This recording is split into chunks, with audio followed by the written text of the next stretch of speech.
Hi guys, welcome back to my YouTube channel Vinu Kannada vlogs. ಇವತ್ತಿನ vlog ಅಲ್ಲಿ ನಾನು 2 kg fish sambar ಯಾವ ರೀತಿ ಮಾಡೋದು ಅಂತ ತೋರಿಸ್ತಿದ್ದೀನಿ. 1 kg ಮೀನನ್ನ ನೀಟಾಗಿ ತೊಳ್ಕೊಂಡು ಅದಕ್ಕೆ ಹುಣಸೆ ರಸನ ಹಾಕೊಂಡು ಮ್ಯಾರಿನೇಟ್ ಮಾಡಿ ಇಟ್ಕೊಂಡಿದ್ದೀನಿ. ಇವಾಗ ಫಿಶ್ ಸಾಂಬಾರ್ ಮಾಡೋದಕ್ಕೆ ಏನೇನು ಇಂಗ್ರೀಡಿಯೆಂಟ್ಸ್ ಬೇಕು ಅಂತ ನೋಡೋಣ ಬನ್ನಿ.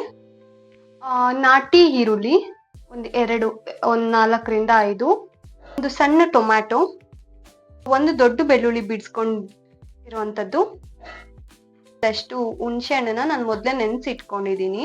ಸೊ ಅದನ್ನ ಹಾಕೋಣ. ಒಂದು 4 ರಿಂದ 5 ಕಾಳು ಮೆಣಸು ಹಾಕ್ತಾ ಇದ್ದೀನಿ. ಚಿಟಿಕೆ ಅಷ್ಟು ಅರಿಶಿಣ. ನಾನಿಲ್ಲಿ 1 ಸ್ಪೂನ್ ಖಾರದ ಪುಡಿ ಹಾಕ್ತಾ ಇದ್ದೀನಿ. ನಿಮ್ಗೆ ಎಷ್ಟು ಖಾರ ಬೇಕೋ ನೋಡ್ಕೊಂಡು ನೀವು ಖಾರ ಹಾಕೊಳ್ಳಿ.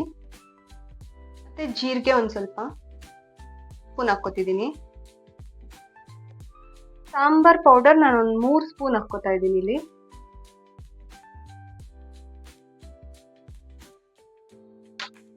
ನೆಕ್ಸ್ಟ್ ನಾನು ಗರಂ ಮಸಾಲೆ ಹಾಕೋತಾ ಇದ್ದೀನಿ ಸ್ವಲ್ಪ.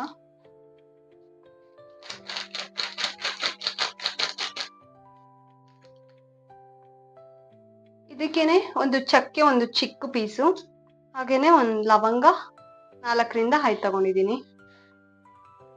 ಈಗ ಇದಕ್ಕೆ ಒಂದು ಸ್ವಲ್ಪ ನೀರು ಹಾಕೊಂಡು ಫುಲ್ ಗಟ್ಟಿಯಾಗಿ ರುಬ್ಕೊಂಡು ಬರೋಣ. ಫುಲ್ ಗಟ್ಟಿಯಾಗಿ ರುಬ್ಕೊಳ್ಳಿ. ಈಗ ಕಂಪ್ಲೀಟಾಗಿ ತರಿಯಾಗಿ ಗಟ್ಟಿಯಾಗಿ ರುಬ್ಕೊಂಡು ಬಂದಿದ್ದೀನಿ. ನೆಕ್ಸ್ಟು ಒಗ್ಗರಣೆ ಮಾಡೋಣ ಬನ್ನಿ. ಓಕೆ ಗಾಯ್ಸ್, ಈಗ ಸ್ಟವ್ ಆನ್ ಮಾಡಿಕೊಂಡು ಪಾತ್ರೆ ಇಟ್ಕೊಳ್ಳಿ. ಇಷ್ಟು ಎಣ್ಣೆ ಹಾಕಿ,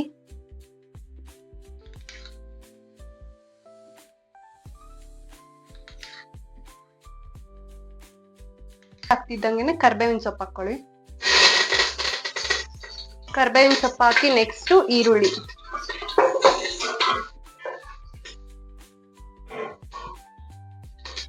ಹಾಕಿ ಚೆನ್ನಾಗಿ ಫ್ರೈ ಮಾಡ್ಕೊಳ್ಳಿ.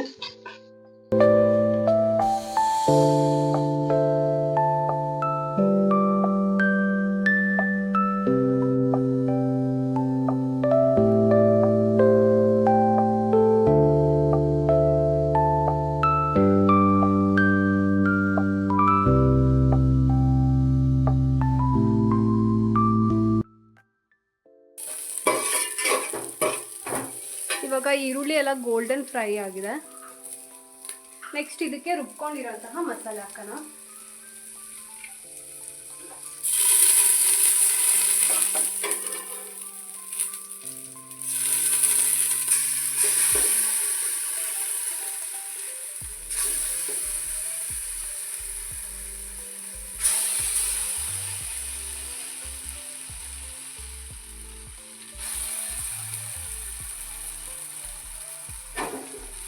ಇವಾಗ ಇದರಲ್ಲಿನೇ ಸ್ವಲ್ಪ ನೀರು ಹಾಕ್ಕೊಂಡು, ಇವಾಗ ಇದರಲ್ಲಿ ಜಾರಲ್ಲಿನೇ ಸ್ವಲ್ಪ ನೀರು ಹಾಕ್ಕೊಂಡು ಇದ್ರಲ್ಲಿ ಹಾಕ್ತಾಯಿದ್ದೀನಿ.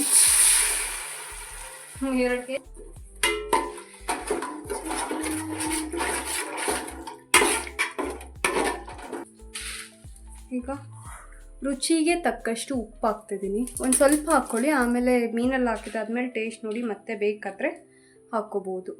ಈಗ ಇದ್ರ ಮೇಲೆ ಪ್ಲೇಟ್ ಮುಚ್ಚಿ ಅದು ಚೆನ್ನಾಗಿ ಕುದಿಯೋವರೆಗೂ ಬಿಟ್ಬಿಡೋಣ. ಓಕೆ ಗಾಯ್ಸ್, ಇವಾಗ ಪ್ಲೇಟ್ ತಗೋಣ. ಫುಲ್ಲು ಕುದೀತಿದೆ, ಗಟ್ಟಿ ಆಗ್ಬಿಡಿದೆ ಸಾಂಬಾರು. ಇವಾಗ ಅದಕ್ಕೆ ಸ್ವಲ್ಪ ನೀರು ಹಾಕೋತಾ ಇದ್ದೀನಿ. ನೀರು ಹಾಕೊಂಡು ಮತ್ತೆ ಇನ್ನೊಂದು ರೌಂಡ್ ಕುದಿಸ್ಕೊತಿದ್ದೀನಿ. ಮಸಾಲೆ ನೋಡಿ ತುಂಬಾ ಗಟ್ಟಿಯಾಗಿದೆ. ಇವಾಗ ಚೆನ್ನಾಗಿ ಕುದೀತಿದೆ. ಈ ಟೈಮಲ್ಲಿ ನಾವು ಮೀನ್ ಹಾಕೋಣ ಅದರಲ್ಲಿ.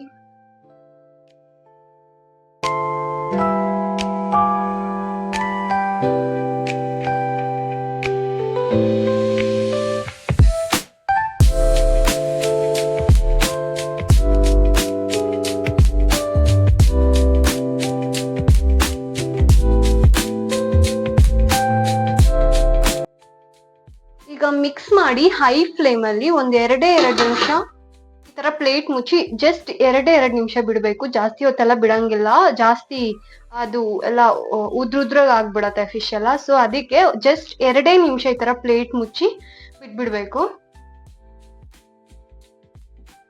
ಓಕೆ ಗೈಸ್, ಇವಾಗ 2 ನಿಮಿಷ ಆಗಿದೆ. ಸೊ ನಾವು ಸ್ಟವ್ ಆಫ್ ಮಾಡಿಕೊಂಡು ಪ್ಲೇಟ್ ತಗೋಣ.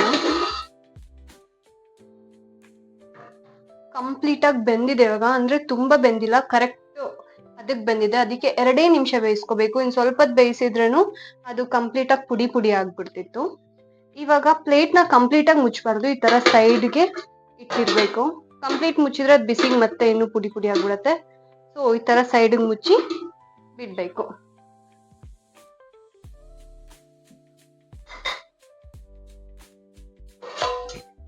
ಗೈಸ್, ನೋಡಿದ್ರಲ್ಲ ಎಷ್ಟು ಈಸಿಯಾಗಿ ಮೀನ್ ಸಾರ್ ಮಾಡ್ಬೋದಂತ ಇವತ್ತಿನ ಬ್ಲಾಗ್ ಅಲ್ಲಿ. ಮೀನ್ ಸಾರ್ ಟೇಸ್ಟ್ ನೋಡಕ್ಕೆ ನಮ್ಮಮ್ಮ ಕೊಡೋಣ ಬನ್ನಿ. Let's go.